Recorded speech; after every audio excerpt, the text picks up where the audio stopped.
কি উপায় হবে আমার তখন, মোর মরণের পরে করবে দাফন। কি উপায় হবে আমার তখন। যদি থাকে কোনো নেক আমল ধন গো, যদি থাকে কোনো নেক আমল ধন, তবে রেহাই পাবো আমি আল্লাহর কসম। মোর মরণের পরে করবে দাফন।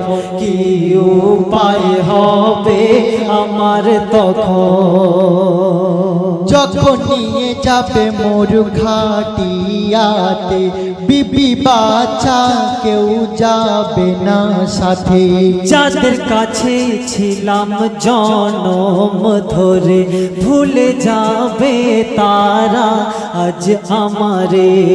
যাদের তরে করেছিলাম বালাখানা গো, যাদের তরে করেছিলাম বালাখানা, করবে না কেউ মোর একটু স্মরণ। মোর মরণের পরে করবে দাফন। কি উপায় হবে আমার তখন। তো মাটি দিয়ে এক এক করে যখন চলে আসবে কবরে মনকার নেকির কি বলবে সেই উদ্দেশ্যে কবি লিখছেন দেখুন। মাটি দিয়া সকলে আসবে ঘরে, একা থাকিতে হবে ওই কবরে। ফারিস্তারা এসে সওয়াল করবে মোরে, সঠিক উত্তর না পেলে মারবে ধরে। সাপ বিছু আসিয়া ঘিরবে তখন গো, সাপ বিছু আসিয়া ঘিরবে তখন, জোরে জোরে করবে দংশন। মোর মরণের পরে করবে দাফন। কি উপায় হবে আমার তখন, যদি থাকে কোনো নেক আমল ধন গো,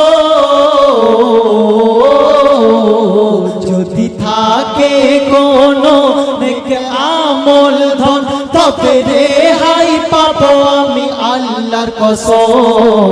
মোর মরণের পরে করবে দাফন।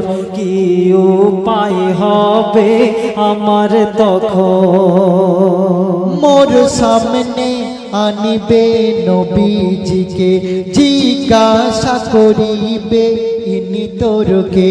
যদি ভালোবাসা থাকে নবীর সাথে, তবে চিনতে পারিব কবরেতে। যদি নবীর হুকুম আমি করি পালন গো, যদি নবীর হুকুম আমি করি পালন, তবে জান্নাত পাবো আমি খোদার কসম।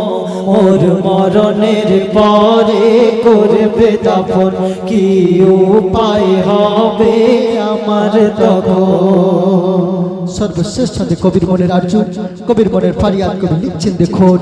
মোর নবীর সাফায়াত পেতে হলে দরুদ মালাহার গাথ দিলে। নবী কবরে সাফায়াত করবে হাসর দিনে, যদি থাকে ঈমান নবীর শানে। কবি খয়রুল চায় গো সারা জীবন গো, কবি খয়রুল চায় গো সারা জীবন, চুমতে চাই মোর নবীর চরণ। মোর মরণের পরে করবে দাফন। কি উপায় হবে আমার তখন, যদি থাকে কোনো নেক আমল ধন গো,